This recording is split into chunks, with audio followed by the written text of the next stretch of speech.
Welcome to John Martin Talks, where we battle ignorance and apathy daily. The growing ignorance of just how special this experiment we call the United States of America is, and the apathy that we can't or won't do anything and everything to save her. Well, ladies and gentlemen, I tell you what, man, I start to show off every day by giving you that spiel about battling ignorance and apathy. But I tell you what, it's way beyond ignorant what's happening in our country. It is downright dumb, stupid, and maybe premeditated, which, if true, as the Democrats say, is pretty sick, man. But we're gonna plow through this anyway. We got a great show for you today. We got a sad story right off the top, and it ties in with what's happening in Afghanistan. Thousands who helped the U.S. are trapped in Afghanistan. So, obviously there are Americans still there. There are allied forces there. There are just run-of-the-mill Afghan people there. But there is a unique group of people that literally risk their lives to help our war effort, our mission in Afghanistan. And they are in harm's way and will surely be killed if they don't get out of Afghanistan.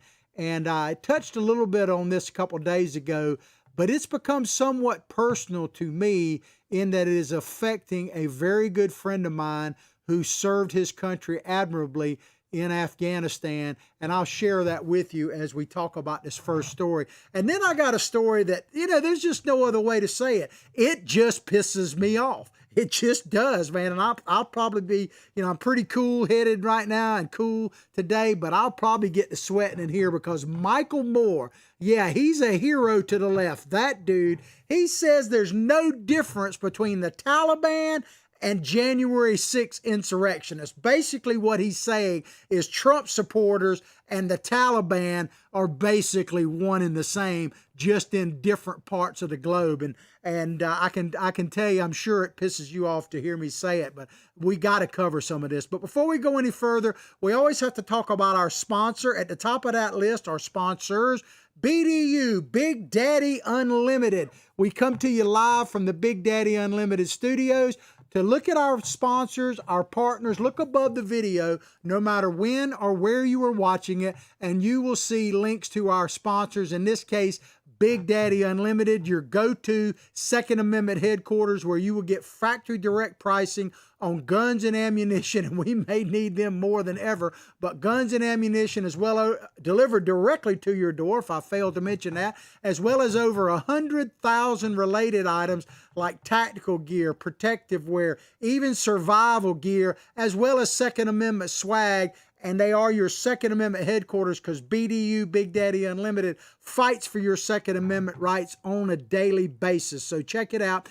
And if you want to see just how good a savings you can get, check out Denny's Deals. It comes to you live across many of these Facebook networks, including John Martin Talks and our excluded Facebook channel. You drop the E, put up the X, excluded, you'll see Denny's Deals. What Denny does is he comes on for 15 minutes or so live. He picks out some products from the Big Daddy Unlimited arsenal and supply chain, and he demonstrates to you how effective they are, but he also gives you the manufactured suggested retail price, the average of the internet price, and the Big Daddy Unlimited discount price if you were a member, which you can do at the top of our page, as I said, but at the top of our show. Denny Deals, you cannot go wrong. Of course, we're adding to our sponsors list literally as we speak, and we'll be revealing that to you in the probably sometime next week. Another way to watch our show, by the way, is to download the Excluded app. Go to your app store and remember, drop the E, Excluded. There's an app there, and you can get not only John Martin Talk show there, Denny's Deals, I think, is on there as well, but a host of other shows, because Big Daddy Unlimited is in the process of building a whole new platform to compete in the social media world, and I will reveal that to you as time goes on, but it is about to launch, and I'm very excited about it. All right, let's get into the meat and potatoes of the show. This comes to you via the New York Times. Thousands who helped U.S. in Afghanistan are trapped. What happens next? Now, this is a scene of people trying to get into airplanes at the Afghan airport. Now, this scene changes all the time. I'm going to show you some video you probably have seen, but if you hadn't, you certainly need to see here in a few minutes. But it is total chaos in and around that airport, which is the only lifeline that people stuck in Afghanistan have for getting out. The borders have been sealed everywhere, and this airport appears to be the only chance people have for getting out, and they're pretty desperate. Tens of thousands of Afghan nationals risked their lives to assist the United States military in Afghanistan, many of them working as interpreters alongside American soldiers in combat. Now, after the Taliban takeover, they are more desperate than ever to leave, but swift, safe passage to the United States may prove elusive. Why is that? Because Joe Biden doesn't have a clue, man. Did you see the speech the other day that Biden gave? I probably should have talked about it yesterday, but I was so disgusted about it that I just couldn't hardly talk about it. But now that, you know, 24 hours or so has passed, I can address it. I mean, that dude, as one commentator I heard, a former Afghan vet, said Joe Biden looked like an empty husk. And man, that's very, very true. What a disgraceful speech that was. And I don't know if you heard, but Rick Scott, our great senator from the state of Florida, of course, I tell you all the time, I am American by birth, but Floridian by the grace of God, actually said yesterday that Joe Biden, they should use the 25th Amendment on him because he's incompetent and incapable of being president. But I'm going to play this video for you right now. And this is a bit shocking. The first part of it, you've probably seen. The second part, maybe not. But this is a scene of people trying to get on board an already full to well over capacity U.S. Air Force cargo plane that is about to take off. People are literally trying to just get on board the thing. And later in the video, it's hard to see, but you will see some Afghan people pointing to the plane as it makes its ascent into the sky. And people are literally falling off of that plane. What a tragedy. Let's play it. We'll come back and talk about it.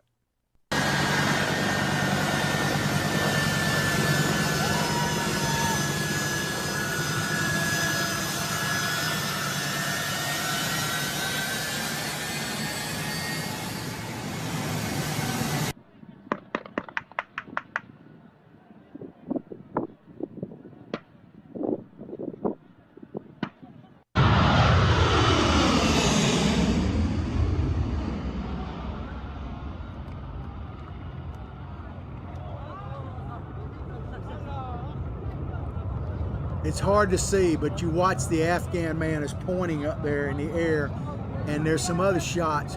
Literally a couple of people are falling off of that airplane. It is unbelievable. And there are reports that, and it'd be surprised if it wasn't true, that several people were actually crushed under the wheels of that, but we didn't have that, and I wouldn't want to show you anyway. But how desperate do people have to be to get out of Afghanistan? And my producer kind of pointed out to me that if you notice all these pictures, there are very few, if any, women involved in this. So, and we're going to talk about the women of Afghanistan a little bit more as this story unfolds, but that is a very good point. Where are all the women, man? They're in hiding probably because they're scared to death. But think about this. When you look at the people falling off that airplane, it kind of reminds me of, because we're coming up on the 20th anniversary, I believe, of 9/11 coming up next month. So what started as people literally jumping off, look at that, man, people jumping for their lives, of course they're gonna die anyway, coming out of the World Trade Center, and now people are falling off of planes, trying to jump on planes and falling off. In some ways, it's come a full circle. And boy, if you think about it, how scary, how sad, how tragic is all of that. More than 300,000 Afghan civilians have been affiliated with the American mission over its 2-decade presence in the country, according to the International Rescue Committee. But a minority qualify for what they call refugee protection in the United States. Their lives, ladies and gentlemen, are endangered if they haven't already been killed. I would think it's reasonable to assume that a number of them have already been killed. And I'm going to tell you a little personal story here in just a minute. Among them are those who worked with the U.S. military, qualifying them and their families for special immigration visas called SPIV. That's what they call these things. However, thousands are stuck in a years-long backlog that is only ballooning as the situation on the ground deteriorates after withdrawal of American troops. So it says that 300,000 people are qualified for this SIV. Well, I want to tell you, I broached this story to you the other day. I'm going to give you a couple of more details.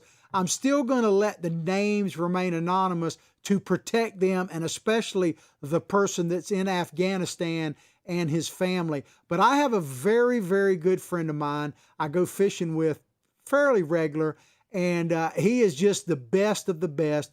He is a master sergeant in the Army. He commanded troops in Afghanistan in the early 2000s, and he had an interpreter that worked with him for over 2 years, and now that interpreter is stuck somewhere in Afghanistan. I have a general idea of where he's at. As I say, I'm not going to talk about it too much.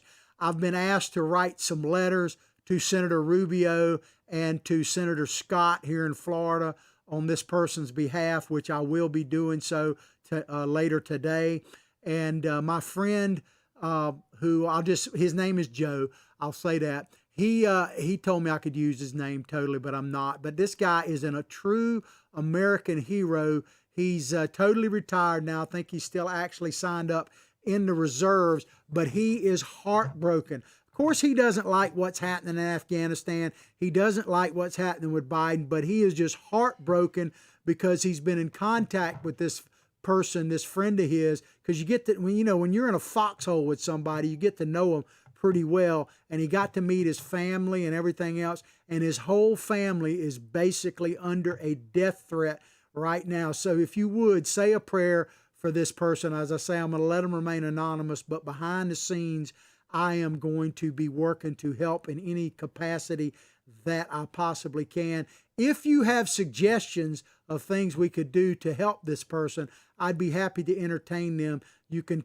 private message me through my Facebook sites, or you can just put it out on Facebook itself, and I will look into it. But it's crazy, man. But those that qualify for the SIV, these are my words, SIV must be taken. They got to be. We owe it to these people who served us admirably in Afghanistan to try to check up on them. Tell you this. Maybe if we didn't have such a S-storm at our fiasco at our southern border, we'd be able to handle all 300,000 of the people that want to get out of Afghanistan. I mean, think about it. We're taking in 2 million in the last month. Illegal immigrants into the United States. If we'd processed that a little bit better, if we'd have shut down our border, perhaps we could save more Afghanis. But it's just not meant to be. And think about this, ladies and gentlemen. And let me back up in a minute and just tell you the bottom line. A lot of these people are just going to die. I hate to say it, but a lot of these people are going to be killed in Afghanistan. It's just, I don't think there's any other way around it. But think about this. In Biden's speech the other day, he said that he inherited the Trump withdrawal plan. Did you catch that part? He inherited, because he said, the buck stops here, and all that kind of stuff, like Harry Truman, and then he proceeded to blame everybody. The thing that really irritates me about blaming Trump, because every president does it to a certain extent, blames their predecessors for any problems that they have, and Biden is certainly no exception to that. But he said he inherited it for Trump, the withdrawal plan. What really irritates my soul is that I wish that Biden felt so compelled to be beholden to Trump policies, because every other Trump policy, from energy independence to protecting our southern border, he just shredded and threw in the trash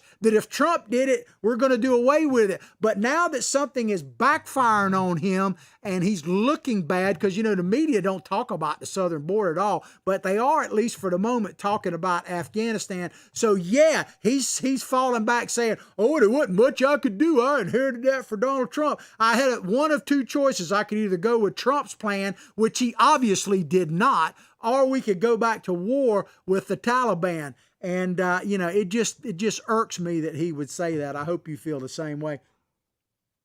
Even if you don't like Donald Trump, I think you have to admit that Biden has no problem, you know, just shredding Trump plans. Why this one he claims he had to stick to? Well, you know, for obvious reasons. Back to this story. President Biden said on Monday, while addressing the nation, that there were plans to airlift more Afghan families in the coming days, though he provided no details. Well, since his speech has come out, now it has been reported that the Taliban has literally encircled the airport and won't let anybody through. And we literally have 10,000 Americans, not all of which are at the airport, let alone our allies, and of course tens of thousands of Afghans who are trying to get there. I don't see how they're going to get through. And of course, the Taliban announces, oh, we're going to give amnesty. We want women to turn themselves in and join our group. We want people who work with America to turn themselves in and all that. Yeah, I would trust that not one dadgum bit. But back to this article, it says, those who supported the U.S. mission faced the possibility of grave retribution from the Taliban, you think? Said Jenny Yang, Vice President for Advocacy and Policy at World Relief, which has resettled hundreds of special immigrant visas in recent years. So this has been going on for a while. This is nothing new. Government has just dragging their feet. But these are my words once again. We should have gotten these people out before we ever left. We should have, I guarantee you that if Donald Trump were still president, we may be pulling out of Afghanistan like he committed us to, but I don't think we'd be seeing what we're seeing right now. I believe that Donald Trump would have handled it quite differently, and I do believe that the Afghans would have respected him quite a bit more, or at least feared him. Oh, and by the way, on a side note, this just shows you how crazy it is. Back when this Bergdahl fellow, a traitor who joined the Taliban, we bargained for his safe return under Obama, and we released 5 Afghan prisoners from Gitmo. It turns out, and I guarantee you the Obama administration knew this, turns out these 5 people we released, they weren't just, as Tom Cotton said, goat herders or farmers or low-level people. These were like the cabinet level people of the Taliban. In fact, one of the people that was released to free the traitor from Taliban Bergdahl from Taliban custody was a guy who is like the chief spokesman and was in the palace, the Afghan president's palace in Kabul yesterday speaking for the Taliban. He's one of those 5, and we let him go, man. But Biden, think about this, man. This is just another thing that just pisses me off. Biden's administration said the other day that Americans are not necessarily a priority for airlifting out of Afghanistan. Really? Really? I mean, when I heard that, I'm like, how in the heck did we get here? We went from America first to Americans aren't a priority to get out of harm's way and bring them home. What do we want to see? Be them hostages or something like that, let alone killed? It is absolutely crazy. And then, of course, the article asks a question, how many are waiting to come from Afghanistan? Here's some of the answer. More than 15,000 Afghan nationals plus family members have already been resettled in the United States with special immigrant visas out of a total of 34,500 authorized visas. So we've actually authorized like almost 35,000, and only 15,000 have actually made it into the United States. And as I understand it, that has been over the last couple of years, not just the last few days. Back to some of these figures. At least 18,000 people, we're talking about Afghans that worked with the U.S. military. At least 18,000 people have applications pending, and that number is expected to increase considerably given the deteriorating situation in Afghanistan. You think? You think? Yeah, I think that. And like I said earlier, many of these people are simply going to die and their families at the hands of the Taliban. I don't see any way around that. Now, I'm hoping, like I talked about in my story earlier, that my friend gets his friend out of there, and I'm trying to help. But it looks pretty grim right now. Critics say, think about it, if you're an Afghan and you're waiting to get out, and you hear the Biden administration say that Americans aren't necessarily a priority, how do you think that makes that person feel? Critics say that the U.S. government, going back several administrations, has delayed special immigration visa approvals by demanding an extraordinary amount of documentation as part of an unwieldy 14-step process. Now, I can understand actually taking your time to process this to make sure these are legitimate claims. I don't necessarily have a problem with a cumbersome process to get into the United States. But the hypocrisy of it, when you talk about a 14-step process, how many steps does it take? Like, you know, the old saying, how many licks does it take to get to the center of a Tootsie Pop? How many steps does it take to get across our border?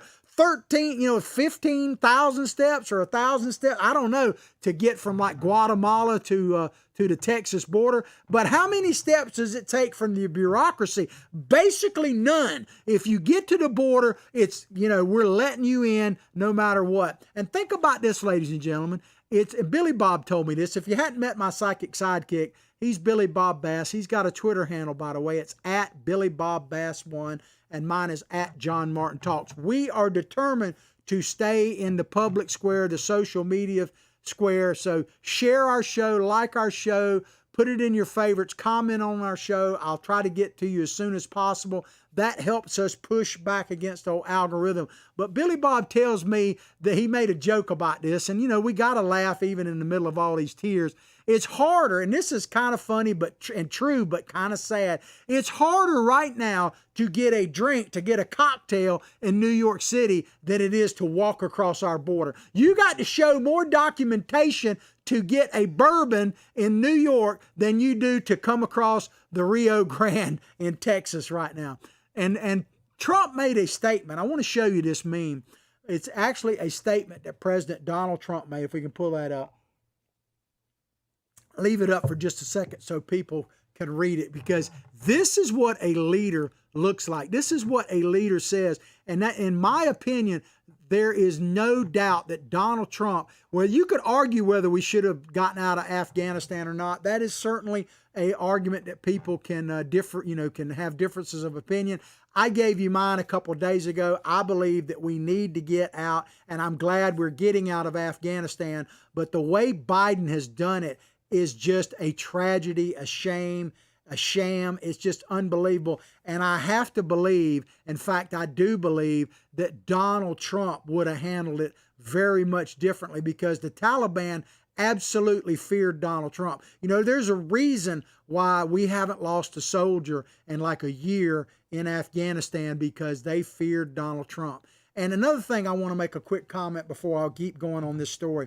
Biden said something. And if you go back and listen to my show earlier this week when I talked about Afghanistan, I believe it was on Monday, I told you to check out our podcast. One good way, if I didn't mention at the top, is the new Excluded app. You can download it from your app store, drop the E, put the big X, Excluded, check the app out. Our show is archived on there on a daily basis, as well as America's Voice News, by the way. America's Voice News is a great alternative to the mainstream media. They're on Roku, Fire Stick, Apple TV. There are free apps on your Android and your iPhone, Channel 219, Dish Network, and the Pluto channel. Our show is archived on their streaming service. Click on their streaming service. It's free. And then look under the shows tab and you'll see. But one of the things I talked about on Monday's show was the collapse of the Afghan military. And I thought it was inevitable. It was going to collapse. And I agree. About the only thing that I agree with Biden about in his statement the other day, his speech, was that it didn't matter whether we left 5 years from now, or 5 days from now, or 5 years ago, or 10 years ago. That it was going to collapse. The speed was the only question. And I'm not surprised they collapsed as fast as they did. But one of the things Biden said that I want to make a clarification so people don't misunderstand what I said the other day. He said that the Afghan soldiers would not fight. And it's clear that they did not fight to stop this overrun of their country by the Taliban. And I said point blank that freedom is never free and you must stand up and fight. But I have to say, in fairness to the Afghan soldiers, many of them did die. Their casualty rate was very high over the last several years and even in the last few months. They fought, but the reason they gave up at the end is because once we pulled up all our air support, all our tactical support for them, then they knew that the end was going to happen. They had no out front Air Force, and so they chose to either run or give up or cut a deal. And, it's easy to judge from your armchair, but if it's your life and your family's hanging on the line, I'd like to say that I would stand up and fight, but, you have to deal with the situation as it is. And Biden and his people should have known more than anybody else what was going to happen. And it just frustrates me because I tell you, man, there appear to be no adults in charge in Washington right now. I mean, like I said at the top of the show, battling ignorance and apathy is the least of our worries right now.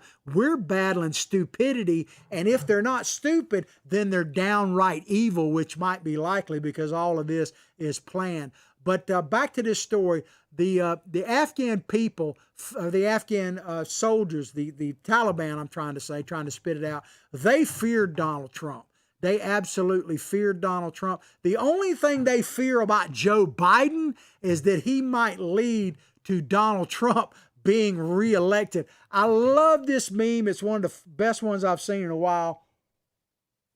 And it is so true, man. The world misses Donald Trump. They don't want to admit it, but they do. I was listening to the various world leaders in Europe, like Merkel and Boris, Johnson in England, and they were basically just saying that Biden has got nothing. Biden is just nothing. They were just flabbergasted by this.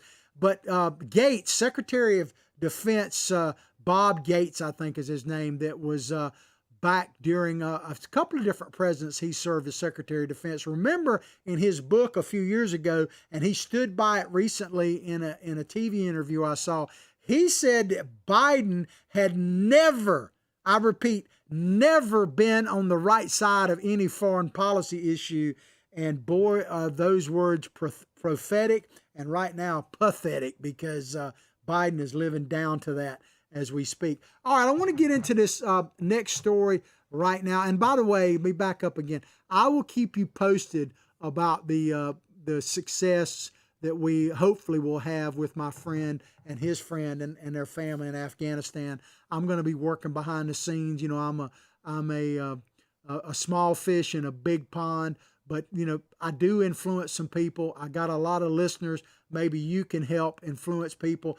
If nothing else, contact your local representatives, federal, your House members and your senators, and tell them that we need to find a way to get these Afghan people that helped us in our mission and put them and their families' lives on the line. We need to find a way to get them out of there. Whether we bring them back to U.S. is another question, but we need to help them get out. So I would ask you that. Put pressure on your congressmen and women, your senators, to make that happen, please. Thank you very much. All right, let's move on to our next story. And this is out of Breitbart. And it is one that I tell you just irks me, man.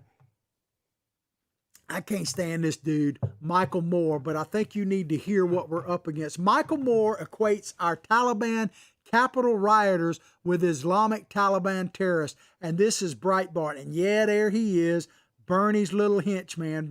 That's when he was campaigning for Bernie Sanders, but I think that picture pretty much tells it. But left-wing documentary filmmaker Michael Moore compared rioters who entered the U.S. Capitol in January to radical Taliban terrorists on Monday of this week, calling the former our Taliban. So he's saying that the people who went into the Capitol, and I'm not defending them, I'm simply saying what Michael Moore is saying. He's saying that is our version of the Taliban, and he's claiming that that along with their Afghan counterparts, they are at best, this is Michael Moore, when they are seizing symbols of power. Man, I'm going to tell you right now, and I don't know how else to say it. This guy, Michael Moore, is a genuine a-hole. He really and truly is complete. And we're going to give him, Billy Bob nominated him, and I say he's 100%. Michael Moore, I guess you'll be honored to know that you are getting our official, I'm sure you won't be the last, our official asshole award, man. This award right here goes to Michael Moore because I think he has earned it. He'd probably be proud of it. But this is what he said. Their Taliban, our Taliban, everybody's got a Taliban, Moore wrote, posting an image depicting flag-waving rioters who entered the Capitol in January beneath one of the armed Taliban forces that have taken over the presidential palace in Kabul. I'm putting this up there. It's very offensive to me, but I think you should see it. So I'm going to show you this meme that he put up. He, Michael Moore. I hope we have it. Do we have it? The one that shows the Taliban on one side and the people entering the Capitol? I may not have put it there. If I didn't, it's my fault, but I'll try to post it on my Facebook site.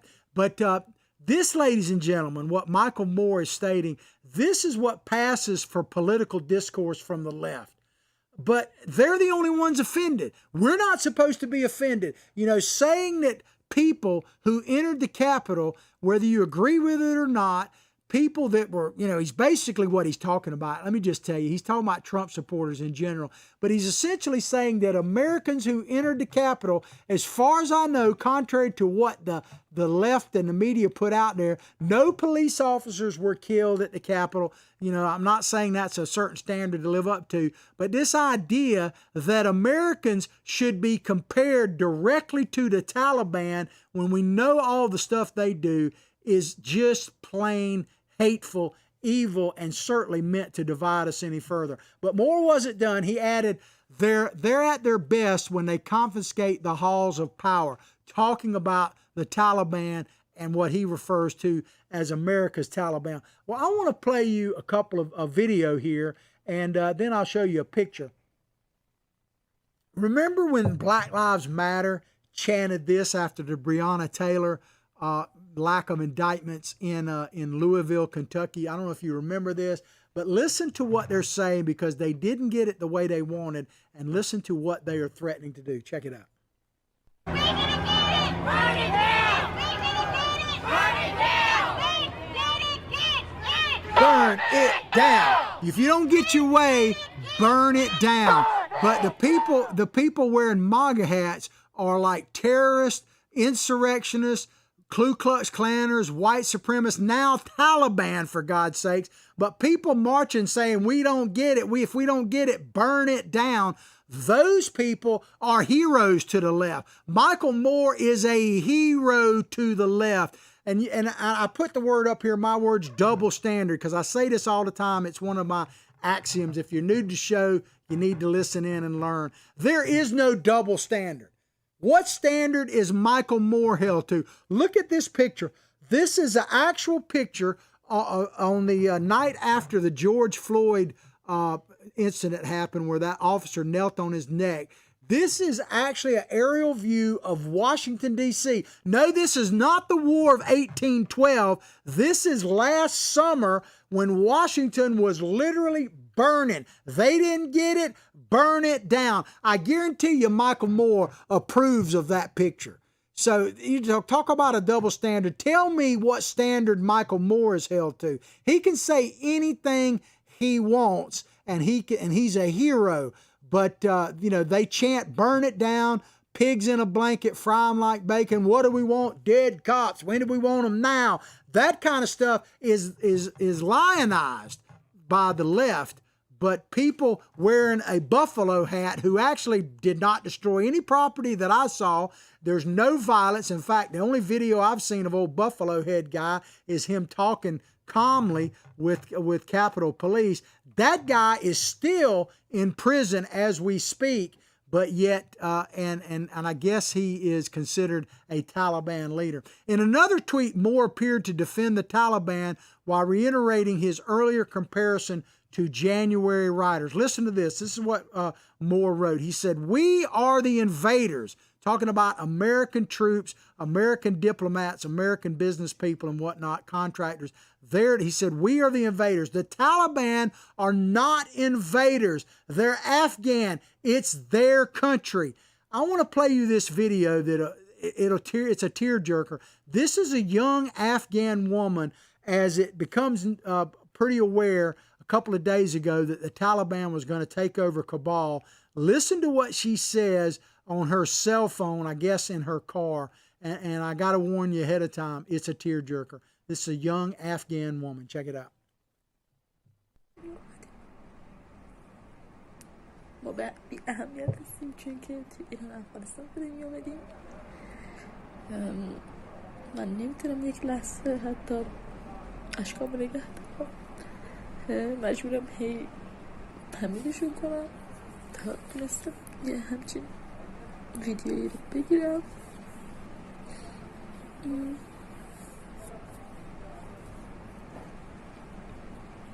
کسی به ما اهمیت نمیده و ما توی تاریخ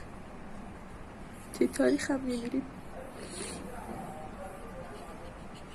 خیلی خنده دار. That's good enough. She knows what's going to happen.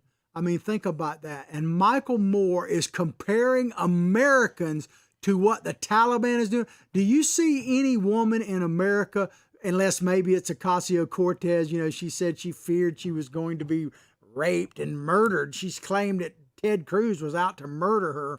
So maybe there's some exceptions in there. But that young woman in Afghanistan, man, think about what she is facing right now. And Michael Moore is comparing Americans to that. Oh my God, man. I wish we could send him to Afghanistan, but he's not done. He added, listen to this. Moore said, they're religious nuts, talking about the Taliban. We know what that looks like. We have our own. He's talking about Christians who support Donald Trump. That's what he's talking about. Christians are under attack. And he says they're religious nuts. He's talking about the Taliban. We know what that looks like. We have our own. Yeah, I know what they look like, those Taliban. And you've helped elect them to Congress, Michael Moore. Look at Ilhan Omar right there. She is wearing the hijab. Michael Moore, I would not be shocked if he didn't give her money. In fact, I would be shocked if he didn't give her money. She is wearing the hijab, and I can't emphasize this enough every time I see that picture. The hijab represents total oppression to women. Total oppression to women. Do you think that young woman we just showed in Afghanistan, she wasn't wearing a hijab? It's not religious respect. It's oppression of women. And the left seems to celebrate that. And let me just say, while we're at it, talking about religious nuts and everything else, who killed Ashley Babbitt? See, that's what you should be asking, Michael Moore.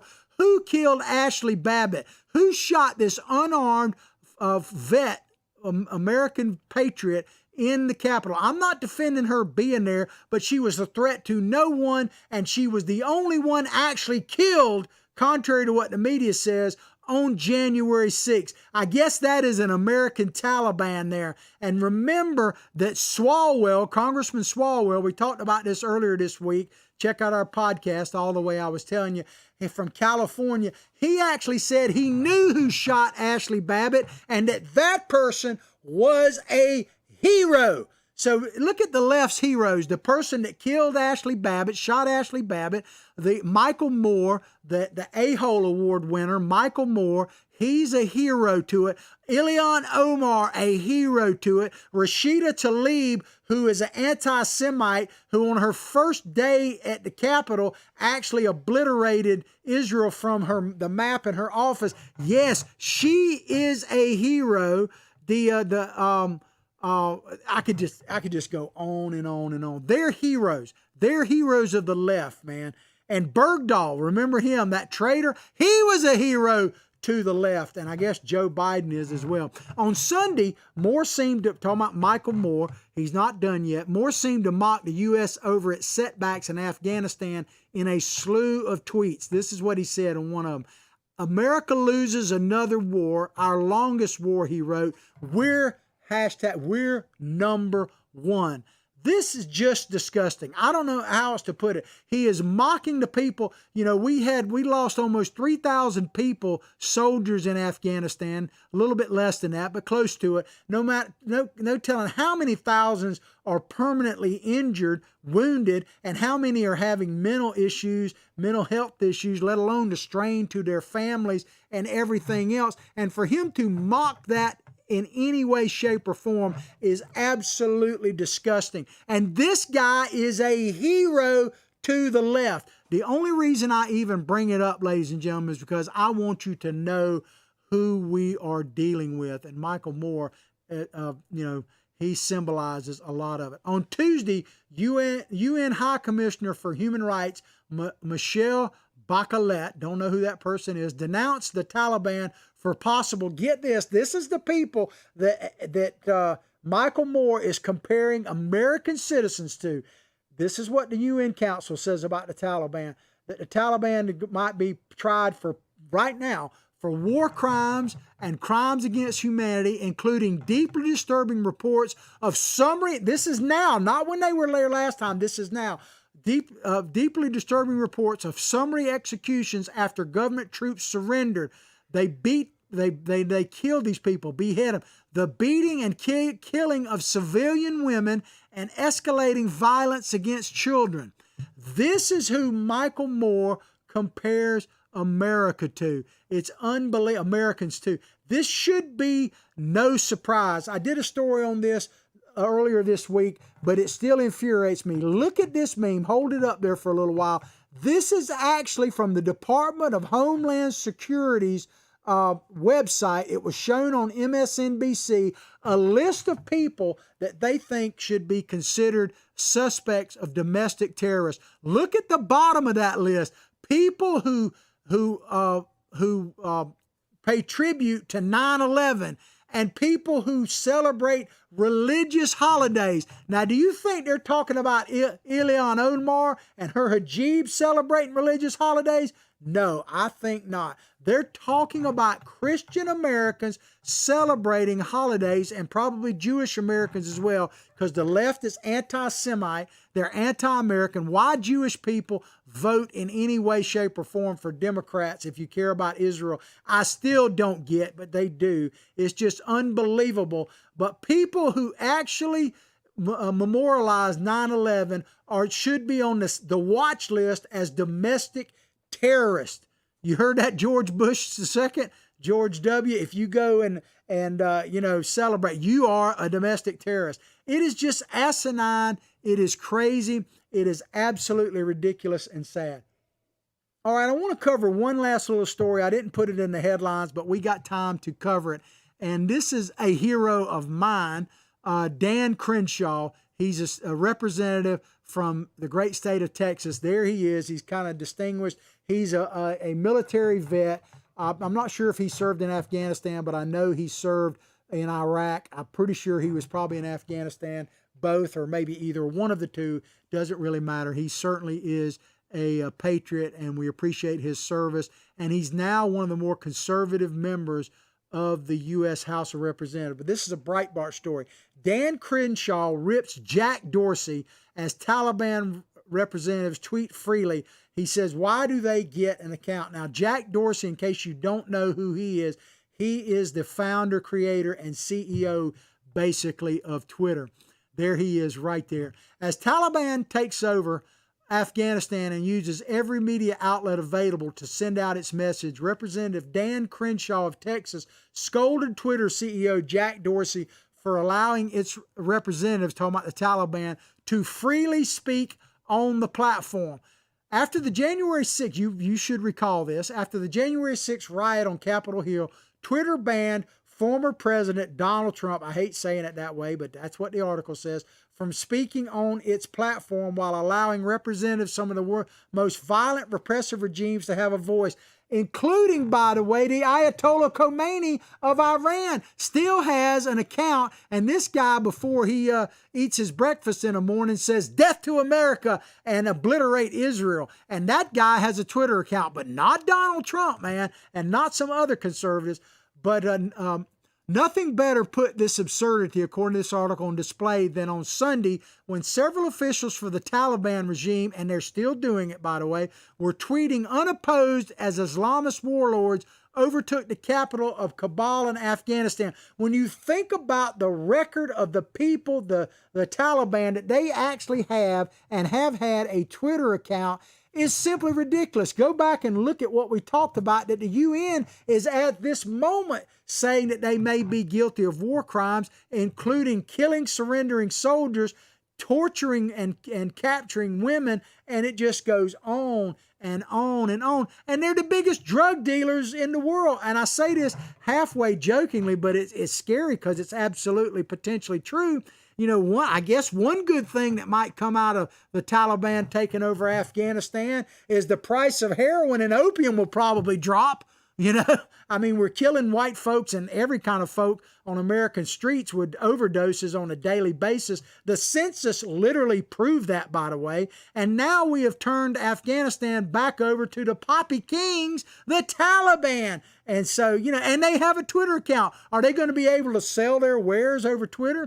But Crenshaw was referring to a tweet from official account of Zimbala Muhammad, spokesman of Islamic Emirate of Afghanistan, which is the new name, that currently boasts, get this, 277,000 followers on Twitter. 277,000 followers of the head of the Taliban on Twitter. But this is what he said on his Twitter account. We assured all embassies, diplomatic centers, institutions, and places, and foreign nationals in Kabul, that they will not face any danger. Biden should have looked at the Twitter account. We didn't need to react. We should have just took their word, right? Let everyone in Kabul with full confidence, the forces of Islamic Emirate are tasked with strengthening the security of Kabul and all other cities, the translated tweet read. So I guess those people falling off the planes, they must not have been one of the 277,000 Twitter followers. But Dan Crenshaw is absolutely right. The audacity of somebody like the head of the Taliban having a Twitter account and Donald Trump not is just the height of hypocrisy, lunacy, but it is what the left has come to believe. We don't have much time left, but we'll cover this. Shahil Shaheen even participated, it's another one with the Taliban, in spreading misinformation when he referred to reports of the Mujahideen forcing underage girls into sex slavery as poisonous propaganda. So they're putting all this crap out there. Jack Dorsey and Twitter are allowing them to do it. It is absolutely ridiculous. Well, ladies and gentlemen, I hope you've enjoyed the show as much as I've enjoyed bringing it to you. Please go to all of our social media sites, like them, share them with others. Look at our sponsors, especially Big Daddy Unlimited. We're going to be announcing some stuff in the not too distant future to just blow your socks off. Thank you so much for watching it. I'll pray for your family. You pray for mine. Let's pray for the people of Afghanistan, especially Americans that should be at the top of the list, by the way, of getting out there. Let's pray that they get back to their families safe and sound, and pray for my friend and his friend in Afghanistan. Let's all pray for our nation. She needs it more than ever with Joe Biden, God Almighty, up there. But above all else, like I say each and every day, from my heart, from my family to yours, have a blessed day.